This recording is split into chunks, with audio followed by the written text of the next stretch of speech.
Hello good people, আশা করি সবাই ভালো আছেন। এ যাবৎ পর্যন্ত আমরা দেখেছি ভেরিয়েবল এবং ইফিলস। আজকে আমরা দেখব নেস্টেড ইফিলস। নেস্টেড ইফিলসটা কি? ধরেন আপনি ঘুমায়ে আছেন, ঘুমের মধ্যে স্বপ্ন দেখতেছেন এবং আপনি কি স্বপ্নের মধ্যে আবার স্বপ্ন দেখতেছেন।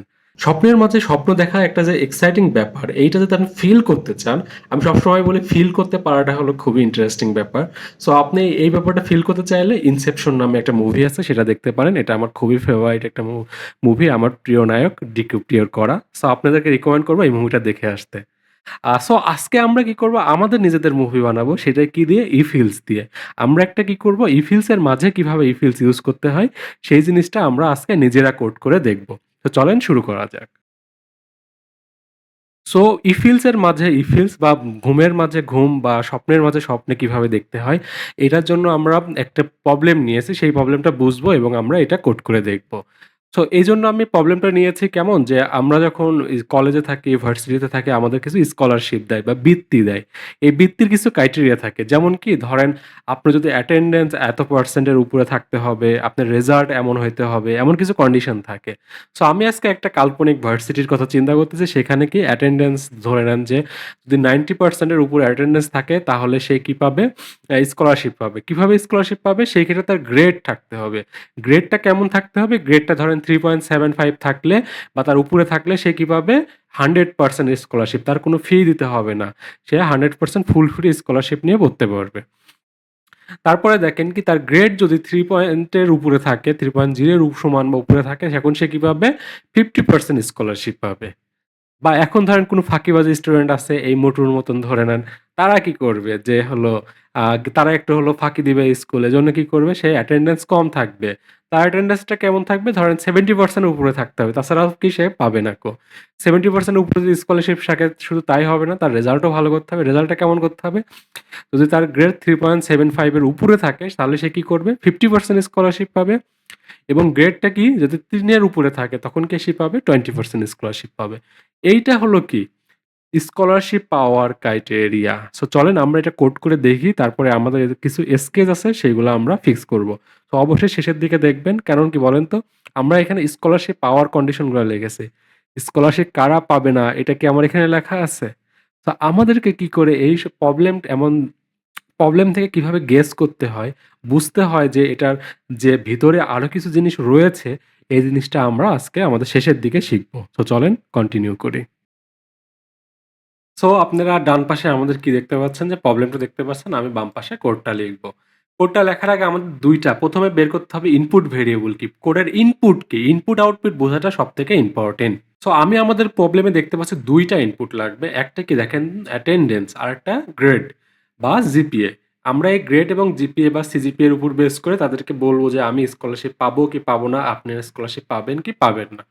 সো এইজন্য আমরা যেহেতু ২ টা আমাদের হলো ইনপুট, সো আমরা ২ টা আগে ইনপুট নিয়ে নিই। দেখেন আমাদের একটা আছে কি অ্যাটেন্ডেন্স, সেটা হলো ইন্টিজার টাইপের, আপনার পার্সেন্টেজ যেহেতু আমরা আপাতত ইন্টিজার চিন্তা করি। আর গ্রেডটা কি ফ্লোট চিন্তা করি। জাস্ট বোঝার জন্য যে কিভাবে কম্পেয়ার করতে হয়। আপনারা চাইলে ২ টাই ফ্লোট নিতে পারেন, কোনো সমস্যা নাই।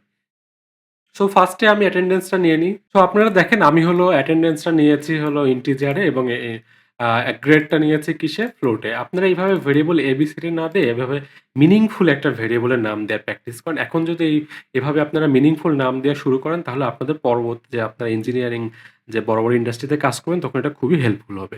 সো এভাবে আমরা মিনিংফুল নাম দিব। ঠিক আছে?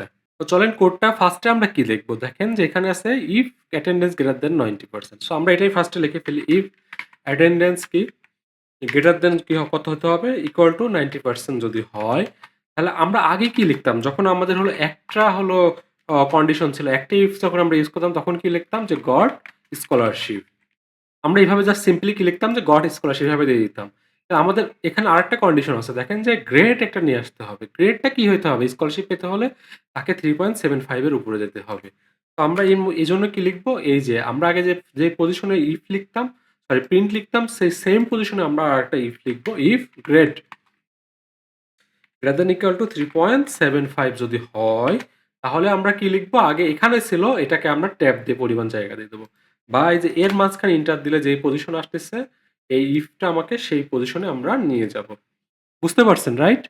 তো দেখেন এই যে ইফ এর মধ্যে একটা ইফ নিয়ে আসলাম বা স্বপ্নের মধ্যে স্বপ্ন নিয়ে আসলাম, এটাকেই আমরা বলতেছি নেস্টেড। আর যেহেতু ইফ এর মধ্যে ইফ নিয়েছি এজন্য আমরা এটাকে কি বলতেছি নেস্টেড ইফ। এটুকু ক্লিয়ার রাইট? নেস্টেড ইফ লিখতে হলে দেখেন এই যে আমরা এখানে ট্র্যাপ পরিমাণ জায়গাতে যেমন স্টেটমেন্টগুলো লিখতাম, প্রিন্ট ভেরিয়েবল ডিক্লেয়ার করতাম, এখন আমরা এটা না করে আরেকটা ইফ ডিক্লেয়ার যদি করি তাহলে সেটাকে বলা হয় ইফের মধ্যে ইফ বা নেস্টেড ইফ। এটুকু ক্লিয়ার? এরপরে আমাকে দেখেন যে আরেকটা কি করতে হবে যে আহ, এই যে আমরা এর মধ্যে আমরা ইলিফ লিখতে পারি, হ্যাঁ? ইলিফ লেখেন, ইলিফ কি লিখবো দেখেন, গ্রেড যদি 3 এর বেশি হয় তাহলে সে 50% পাবে। তো আমরা এটা লিখি গড 100% দিয়ে দিই এটা। আর এটা কি হবে দেখেন, গ্রেড কত হবে যদি 3 এর বেশি হয়, রাইট? 3 এর সমান বা বেশি যদি হয়, দেখেন গ্রেড যদি 3 এর সমান বা বেশি যদি হয় তাহলে আমরা কি লিখবো, এ কত পার্সেন্ট স্কলারশিপ পাবে বলেন? 50% স্কলারশিপ পাবে। সো এটাই আমরা এখানে দিয়ে দিই, জাস্ট সিম্পলি এটাকে আমরা 50% করে দিই। তো এইটা কি হলো দেখেন, ইফের মধ্যে ইফ, আবার কি এই ইফের সাথে একটা ইল ইফ লাগালাম। সো এটাকে আমরা বলতেছি কি একটা ইফ স্টেটমেন্ট, এটাকে আরেকটা ইফ এলস স্টেটমেন্ট বলতেছি। এই দুইটা ইফ এলস স্টেটমেন্ট স্টেটমেন্ট কিভাবে আছে, নেস্টেড আকারে আছে, একটা আরেকটা পেটের মধ্যে আছে। এজন্য এটাকে বলা হচ্ছে কি নেস্টেড ইফ এলস। বুঝতে পারছেন? একটা পেটের মধ্যে আছে দেখে আমরা এটাকে নেস্টেড ইফ এলস বলতেছি। আপনারা চাইলে এই পেটের মধ্যে আরো একটা ইফ লিখতে পারেন, যে কোনো একটা কন্ডিশন এখানে দিতে পারেন, কোনো সমস্যা নেই। তো এটাও হলো আরেকটা পেটের মধ্যে যেহেতু আছে এটা আরেকটা নেস্টেড হতো। নেস্টেডের মধ্যে আবার নেস্টেড হতো। তো এইভাবেও চাইলে আপনারা করতে পারেন। কোনো সমস্যা নাই। যদি আমাদের লাগে আমরা এই টাইপের প্রবলেম পাইলে আমরা এটা সলভ করে আপনাকে দেখাবো। সো এইটা গেল কি একটা পার্ট হলো দেখেন যে আমরা ইফ অ্যাটেন্ডেন্স হলো 90% এর উপরে হলে তাকে আমরা স্কলারশিপ দিচ্ছি একবার 100%, যদি গ্রেড এত হয় আরেকটা হলো 50% দিচ্ছি। আরেকটা আছে যারা 90% থেকে একটু খারাপ, এই মোটুর মতন একটু খারাপ স্টুডেন্ট, তারা কি করবে দেখেন তো? আরেকটা কি করবে দেখেন যে ইলিফ কি, যে হলো অ্যাটেন্ডেন্স কি হয় যদি 70% এর বেশি হয়, রাইট? সমান বা বেশি, 70% এর বেশি হয় এবং গ্রেড কি হতে হবে, চলেন আমরা এটা কপি করে নিয়ে চলে আসি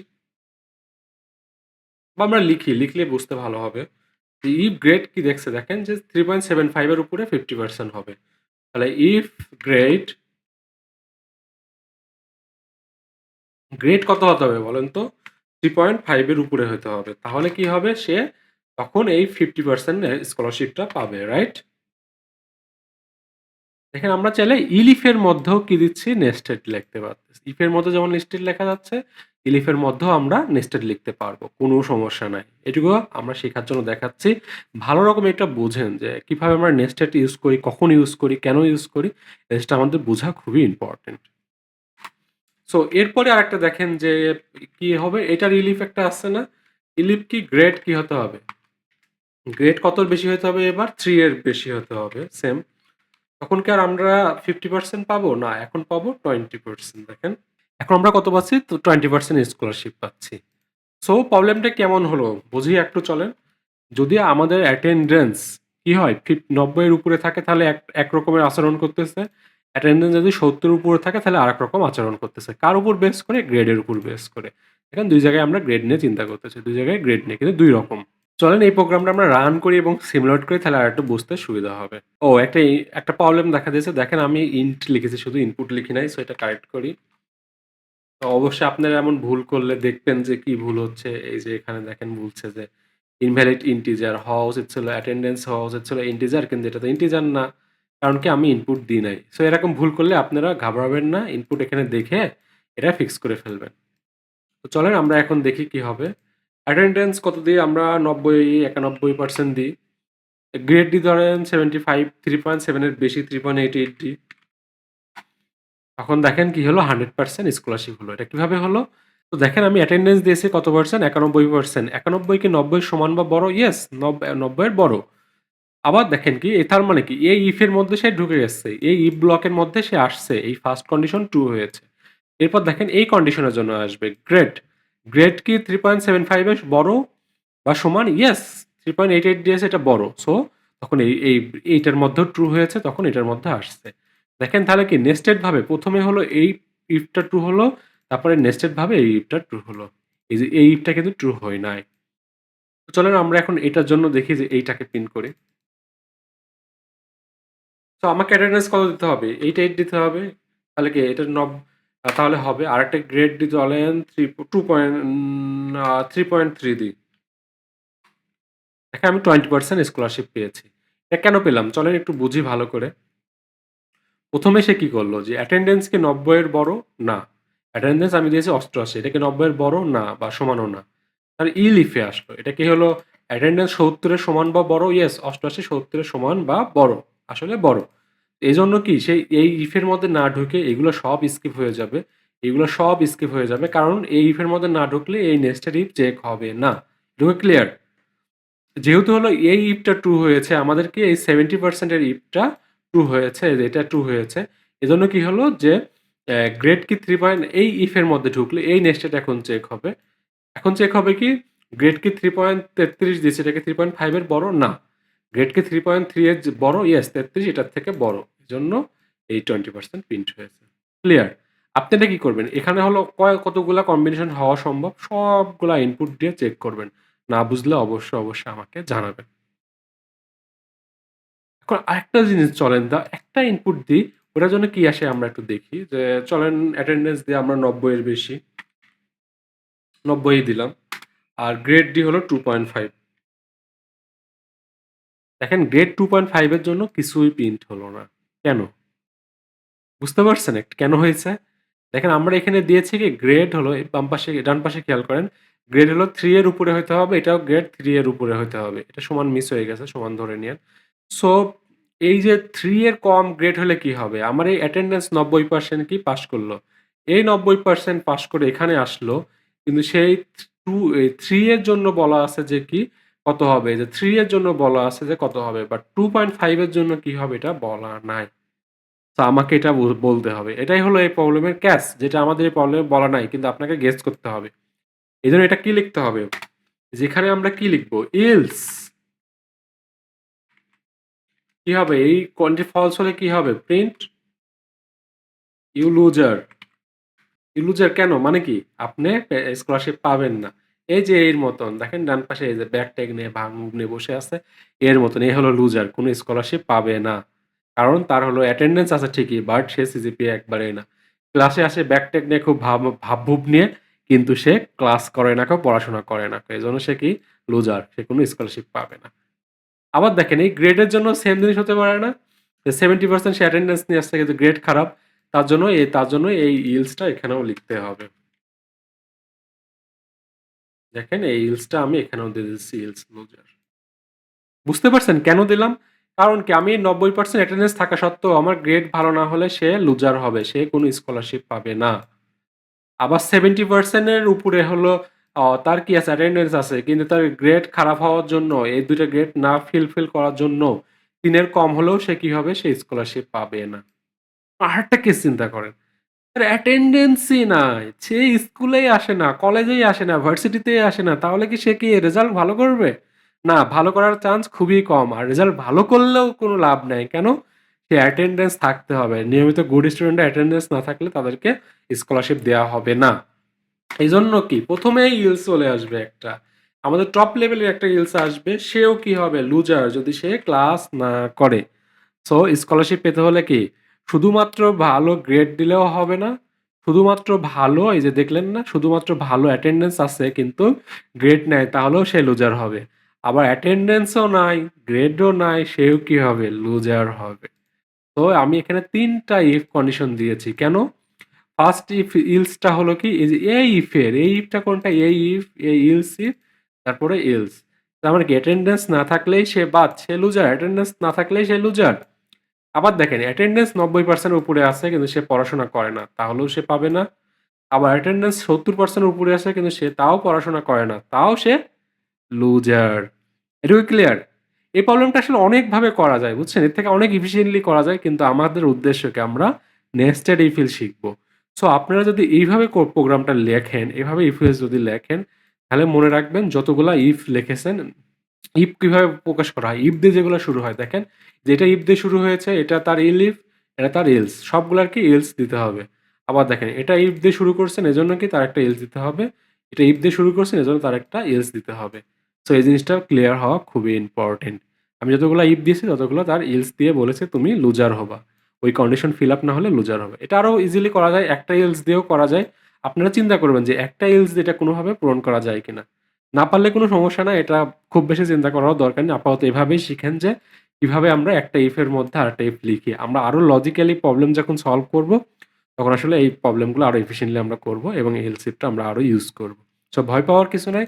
ধরেন আমরা একটা সিমুলেট করি যে ধরেন আমার অ্যাটেন্ডেন্সই নাই। আমি 20% অ্যাটেন্ডেন্স, আমার গ্রেড খুবই ভালো 3.5, কোনো লাভ নাই। দেখেন আমি লুজার হব কেন? যে আমার হলো অ্যাটেন্ডেন্স প্রথমেই দেখবে যে হলো কি 20% অ্যাটেন্ডেন্স কি কোনো স্কলারশিপের মধ্যে যায় না, 70% অ্যাটলিস্ট থাকতে হবে, এজন্য সে লুজার হয়ে যাবে, গ্রেড যতই থাকুক কোনো লাভ নাই। আবার আরেকটা দেখেন যে আমার হলো অ্যাটেন্ডেন্স আছে 90%, কিন্তু আমার গ্রেড হলো 2.0 বা 2.0 দিই, দেখেন এজন্য আমি লুজার কেন? আমি এই যে অ্যাটেন্ডেন্স হলো 90% ফিল আপ করছি, কিন্তু এই যে গ্রেড আমি ফিল আপ করতে পারিনি, এজন্য আমি লুজার হয়েছি। Clear, right? এভাবে আপনারা আরো ইনপুট দেন যে অ্যাটেন্ডেন্স দেন 70% এর উপরে বেশি বা 90% এর কম। তাহলে এই লুপ ইলস এর মধ্যে আসবে এবং আপনি এখান থেকে ইলস এ নিয়ে আসেন বা এইটাতে নিয়ে আসেন বা সরাসরি হলো এটা দেন। বিভিন্ন কন্ডিশন দিয়ে এটা ফিল আপ করেন। সো এটাই আমাদের কি ঘুমের মধ্যে ঘুম, স্বপ্নের মধ্যে স্বপ্নে, ইলিফ এর মধ্যে ইলিপস বা এটাকে বলা হয় নেস্টেড ইলস ইফ। তো আমরা আজকে শিখে ফেললাম নেস্টেড ইফ এলস কিভাবে করতে হয়। যাতে যদি একাটুক প্রবলেম মনে হয়, কনফিউশন মনে হয়, ইনসেপশন মুভি দেখে দেখবেন যে আপনারা বুঝতে পারতেছেন না, ইনসেপশন মুভির মতন যদি লাগে, কোনো ভয় পাবেন না। আমরা মাল্টিপলস প্রবলেম সলভ করে এই জিনিসগুলো আরো আয়ত্তে নিয়ে আসবো, ফিল করা শিখে যাব। সো আপনারা ইনসেপশন মুভি দেখে বোঝেন যে কিভাবে প্রোগ্রামিং গুলাকে নিজেদের মাথা ঘুরায় দেয়। তারপরে এই ইলসিপটা করেন। তারপরে আমরা আরো প্রবলেম সলভ করে ইনসেপশনের প্রবলেম যেমন সলভ করব, আমাদের প্রবলেমগুলোও সলভ করে ফেলবো। সো এই ছিল আজকের প্রোগ্রাম। সো আপনার যদি ভালো লাগে অবশ্যই লাইক করবেন, সাবস্ক্রাইব করবেন এবং অন্যদেরকে সাথে শেয়ার করবেন। Thank you.